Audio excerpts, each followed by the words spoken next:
Hello, seventh graders. Welcome to Tuesday. We're excited to continue to tackle learning more about earthquakes and the particular earthquake that took place in Haiti in 2010. I want to show you this picture a second. This is a picture of a Teflon pan.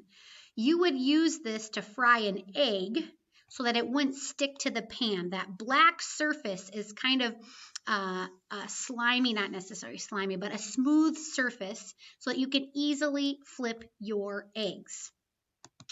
The type of fault line that is occurring in Haiti is what he called a slip fault line. So where the two plates meet in Haiti, they're sliding back and forth. And if this fault line was made of Teflon, it had that smooth Teflon surface, they could just slide back and forth very nicely. But of course, fault lines are not made of Teflon, so it gets caught up, pressure builds, and then all of a sudden, boom, it slips. And that's where we get an earthquake.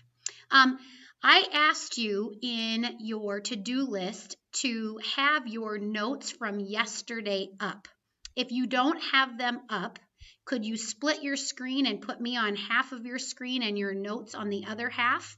Go ahead and hit pause a second.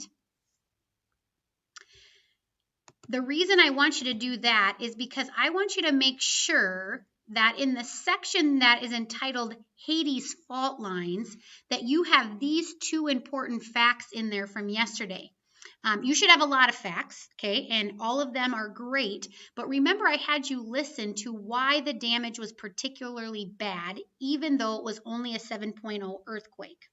I hope that you wrote that the epicenter, or like where it started, the eye of it, was just 15 miles from Port-au-Prince, and Port-au-Prince is a megacity.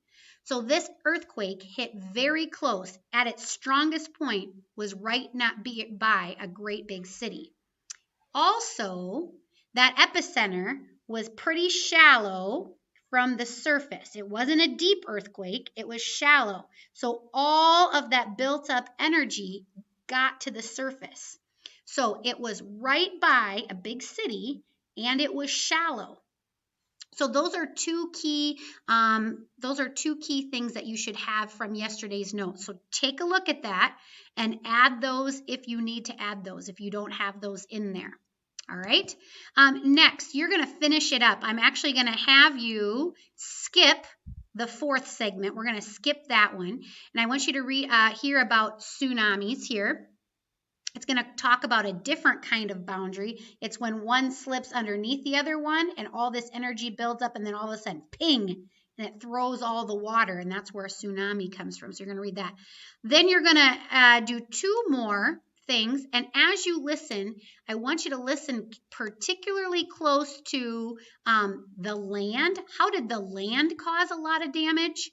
And the buildings. Okay, so listen for the type of land Haiti has and the buildings. So you're going to finish those three segments. You're going to write 4 to 5 facts just like you did yesterday.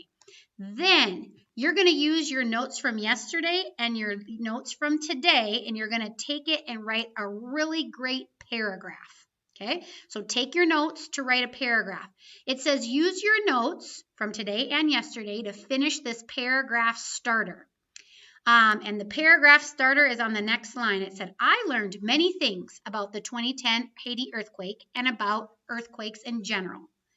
First, so I started it, and now you need to finish it.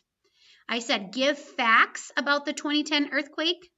Explain reasons that the damage and the death toll was so high, and talk about Haiti's future. You're going to learn that about today, about the buildings in particular.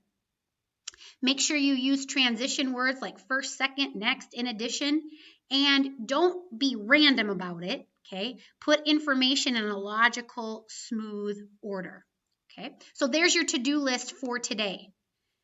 Watch these 3 segments to finish up about that information, and go ahead and take notes on that, listening particularly about the land and the buildings, and then take all of that and write a paragraph using this paragraph starter. When that is done, you may hit submit. If you have questions, make sure you let me know. Be great researchers, be great writers. You can do it, Chargers. Have a great day. I'm proud of you.